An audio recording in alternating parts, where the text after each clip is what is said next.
Hi. How you doing? I'm good. This is Beams.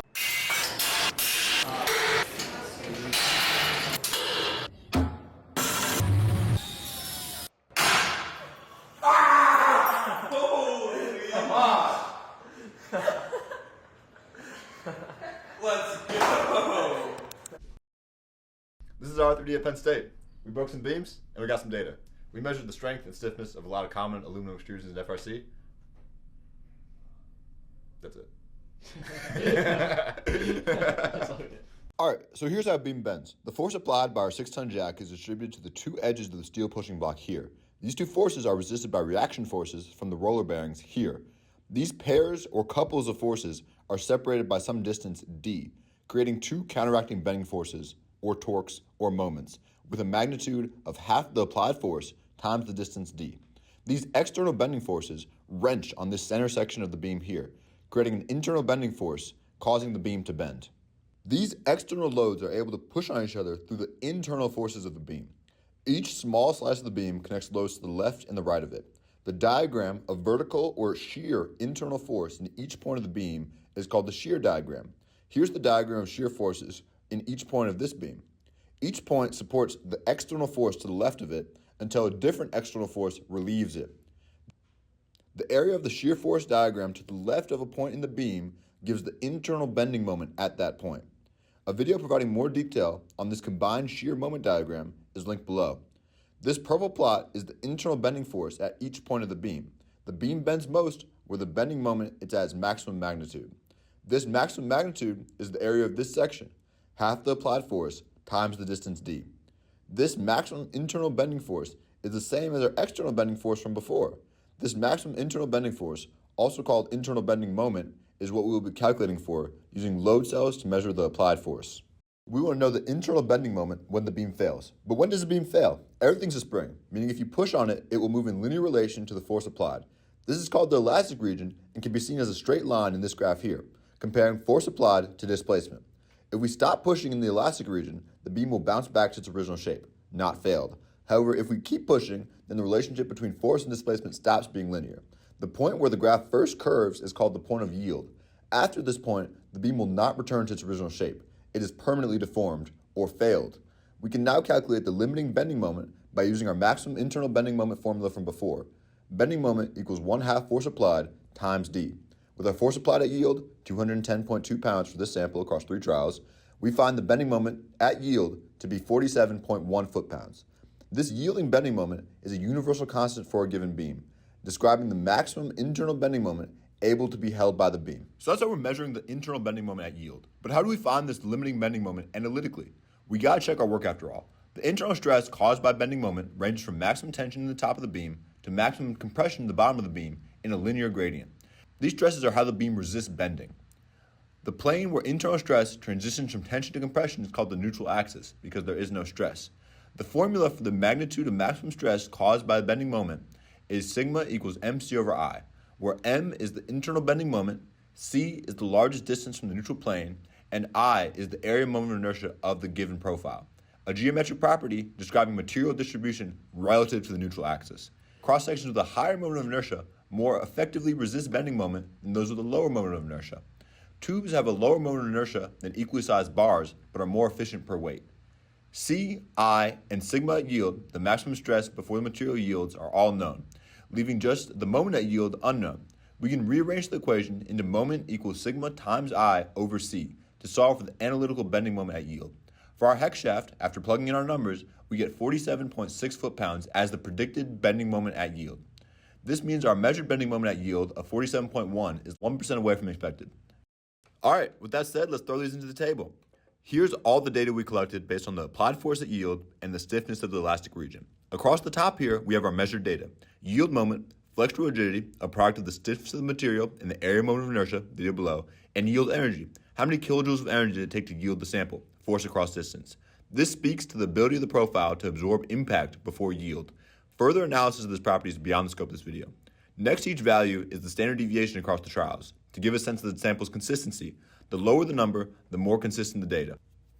A comparative factor using the best sample is 1.00, enabling comparison between profiles, and factors of strength, rigidity, and energy absorption per weight. how well did the beams use the material? In the second row are the analytic values for strength, stiffness, and energy, as well as the margin between the measured values and these values. Negative numbers mean that the measured value was less than the analytic value. Bottom right is the force displacement graph from before. Bottom left is a visual indicator of measured bending moment at yield.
That was cool, but those failed in different ways. Regardless of how a beam ultimately fails, the approach to yield is very similar under a given load case.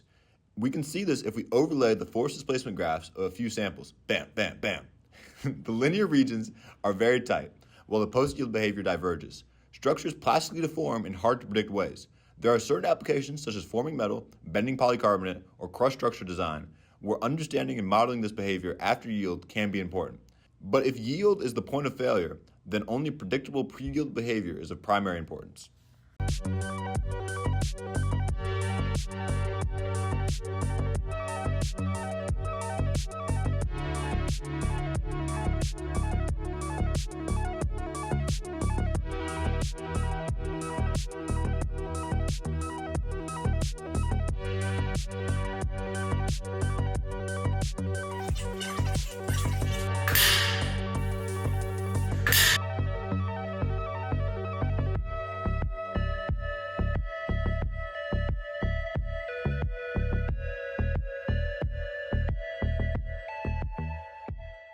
Buckling is a really interesting failure mode of columns and proportionally thin-walled structures.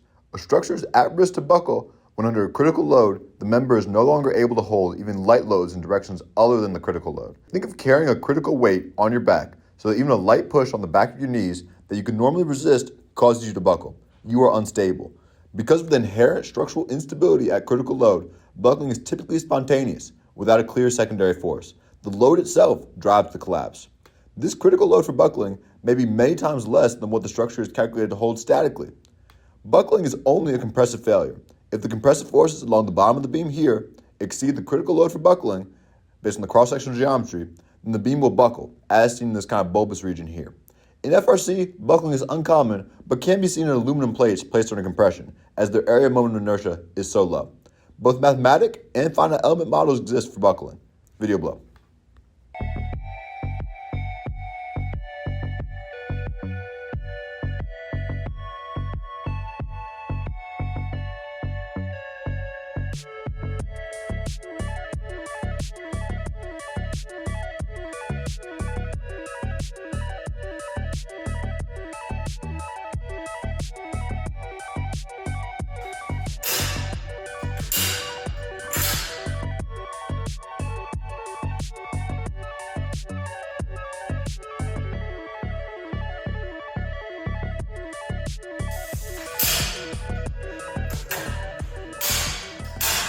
Now, we were really curious how the spline would do. It's funky. We made a significant simplifying assumption by doing our math as though the tubes were of constant cross-section. The fact that they have discontinuities affects their strength by creating stress-concentrating geometry. In other words, the handoff of forces from each beam slice to the next is not as smooth as modeled in our shear moment diagrams.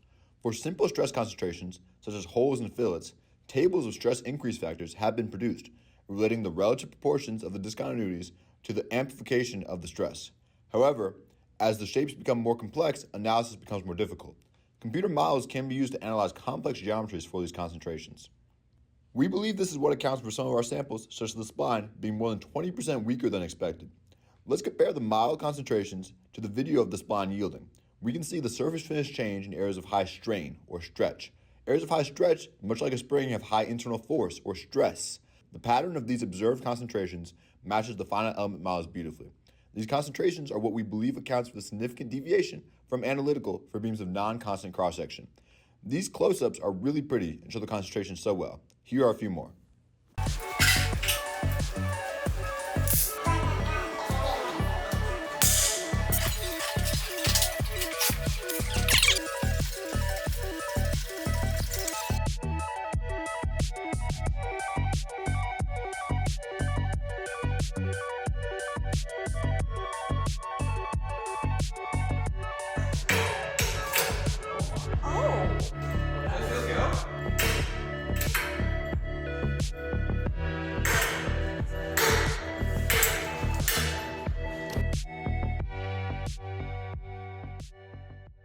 I think this is one of the most compelling images we produce from this project. In addition to being a vertical force, internal shear force is also a slipping force within the beam, as horizontal slices try to slide against one another.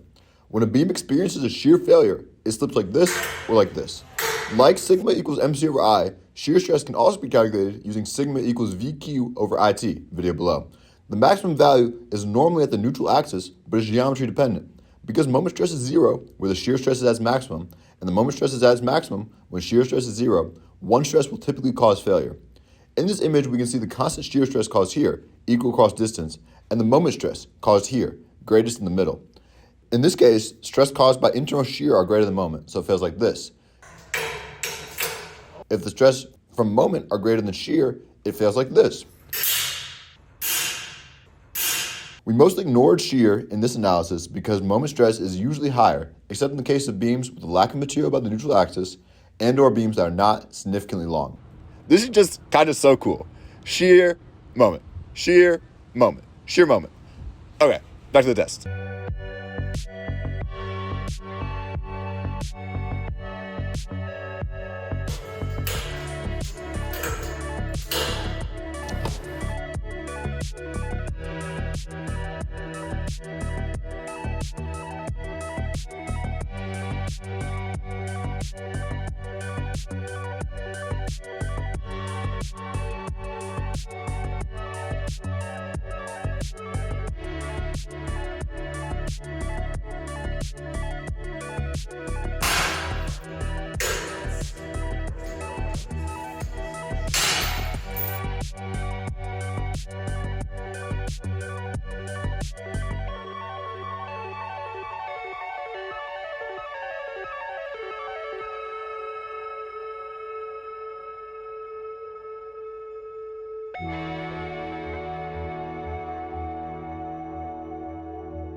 Thanks for watching. This is the first of what will hopefully be a series of videos explaining structural mechanical engineering applied to FRC using some undergraduate engineering concepts. We've got a write-up in the description below, as well as some other resources that explain some of the more complex concepts in better detail than we could. Let us know if you have any questions or comments below, and have a good one.